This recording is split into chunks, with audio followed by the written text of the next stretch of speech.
तो आज फिर आपका भाई लेकर आ गया है साइंस चैप्टर 3 धातु अधातु के 15 इंपॉर्टेंट एमसीक्यू, जो आपके स्कूल में मंथली टेस्ट हो या फिर फाइनल एग्जाम हो, सभी के लिए इंपॉर्टेंट होने वाला है। तो चलिए सीधे चलते हैं क्वेश्चन की तरफ। क्वेश्चन नंबर 1 में देखिए, निम्न में से कौन सी धातु सामान्य तापमान पर द्रव अवस्था में पाई जाती है, यानी नॉर्मल टेम्परेचर में द्रव अवस्था में पाया जाता है, ऐसा कौन सा धातु है।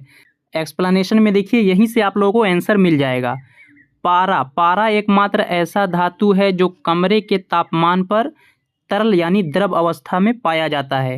तो पारा देखिए आप लोगों का ऑप्शन नंबर बी में दिया है, ऑप्शन नंबर बी बिल्कुल करेक्ट हो जाएगा। आगे देखिए क्या दिया है क्वेश्चन नंबर 2 में, सामान्यतः कौन सी अधातु द्रव अवस्था में पाया जाता है। एक्सप्लेनेशन में देखिए, ब्रोमीन एक ऐसा अधातु है जो सामान्यतः तापमान पर द्रव अवस्था में मिलता है। तो ब्रोमीन आपका दिया है option number A, bromine option number A बिल्कुल करेक्ट हो जाएगा। सारा क्वेश्चन आप लोगों का इंपॉर्टेंट है, सभी को आप लोगों को अपने कॉपी में नोट करते हुए चलना है। आगे देखिए क्वेश्चन नंबर 3 में क्या दिया है, किस धातु को चाकू से आसानी से काटा जा सकता है। ये आप लोगों का वीवीआई क्वेश्चन है जो हर बार एग्जाम में पूछा जाता है कि कौन सा धातु है जो आसानी से चाकू से काटा जा सकता है। तो देखिए सोडियम, याद रखना है आप लोगों को, सोडियम ऐसा धातु है जिसे हम लोग चाकू से आसानी से काट सकते हैं। तो सोडियम आप लोगों का ऑप्शन नंबर बी बिल्कुल करेक्ट हो जाएगा।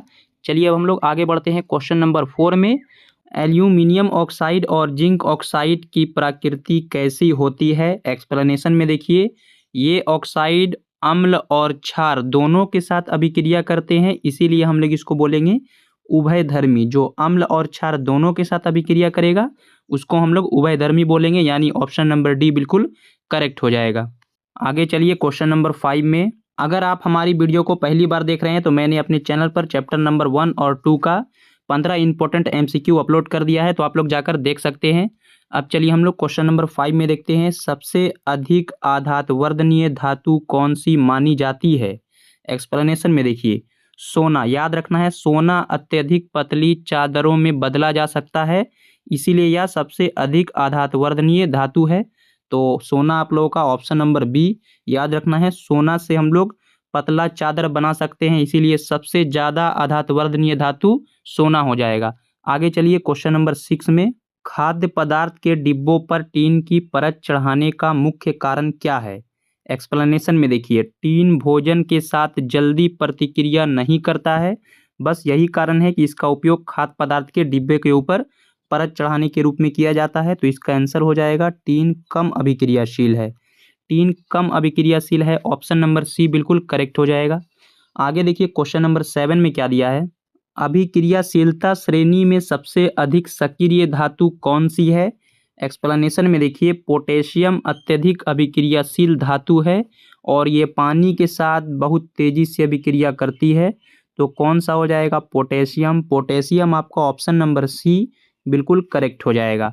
अब चलिए हम लोग आगे बढ़ते हैं क्वेश्चन नंबर 8 की तरफ, एक्वा रेजिया किन अम्लों का मिश्रण है। ये आप लोगों का वीवीआई क्वेश्चन है जो आप लोगों के एग्जाम में पूछा जाता है, तो याद रखना है। देखिए एक्सप्लेनेशन में, एक्वा रेजिया सांद्र हाइड्रोक्लोरिक और नाइट्रिक अम्ल का मिश्रण है। तो सांद्र हाइड्रोक्लोरिक आपका हो जाएगा ऑप्शन नंबर ए, हाइड्रोक्लोरिक और नाइट्रिक अम्ल, हाइड्रोक्लोरिक और नाइट्रिक अम्ल का मिश्रण को हम लोग एक्वा रेजिया बोलते हैं, ऑप्शन नंबर ए बिल्कुल करेक्ट हो जाएगा। आगे देखिए क्वेश्चन नंबर 9 में क्या दिया है, सिनाबार HgS किस धातु का ऐसक है। एक्सप्लेनेशन में देखिए, सिनाबार से पारा धातु प्राप्त की जाती है, कौन सी धातु, पारा, और पारा आप लोगों का ऑप्शन नंबर सी बिल्कुल करेक्ट हो जाएगा। अब चलिए हम लोग क्वेश्चन नंबर 10 में चलते हैं, सल्फाइड ऐसक को वायु की उपस्थिति में गर्म करने की प्रक्रिया क्या कहलाती है। ये भी आप लोगों का वीवीआई क्वेश्चन है जो हर साल पूछा जाता है। एक्सप्लेनेशन में देखिए, भर्जन में ऐसक को हवा की उपस्थिति में गर्म किया जाता है। तो भर्जन आपका दिया है option number B, option number B बिल्कुल करेक्ट हो जाएगा। सारे क्वेश्चंस को आप लोगों को अपने कॉपी में नोट कर लेना है। क्वेश्चन नंबर 11 में देखिए, निम्न में से कौन सा तत्व चमकदार अधातु है। तो याद रखना है कि आयोडीन ऐसा अधातु है जो चमकदार दिखाई देता है। तो आयोडीन देखिए ऑप्शन नंबर सी, आयोडीन बिल्कुल करेक्ट हो जाएगा। आगे चलिए क्वेश्चन नंबर 12 में क्या दिया है, कौन सा अधातु विद्युत का चालक होता है? ये भी आप लोगों का VBI क्वेश्चन है। कौन सा अधातु विद्युत का चालक होता है? तो देखिए ग्रेफाइट, याद रखना है, ग्रेफाइट मुक्त इलेक्ट्रॉन होते हैं, इसीलिए इसमें विद्युत का चालक अच्छी तरीके से होता है। तो ग्रेफाइट आपका ऑप्शन नंबर ए बिल्कुल करेक्ट हो जाएगा।